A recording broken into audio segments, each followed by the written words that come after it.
மீது கண்ணை இழந்த வந்து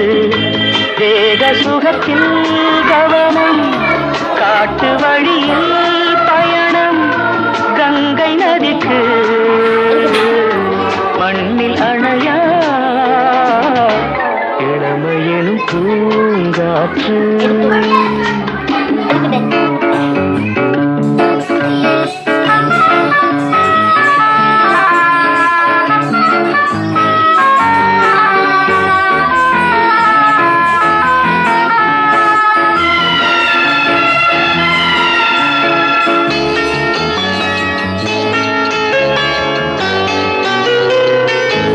அங்கம் முழுதும் பொங்கும் இளமை இதம் பதமாய் தோன்ற அள்ளி அணைத்த கைகள்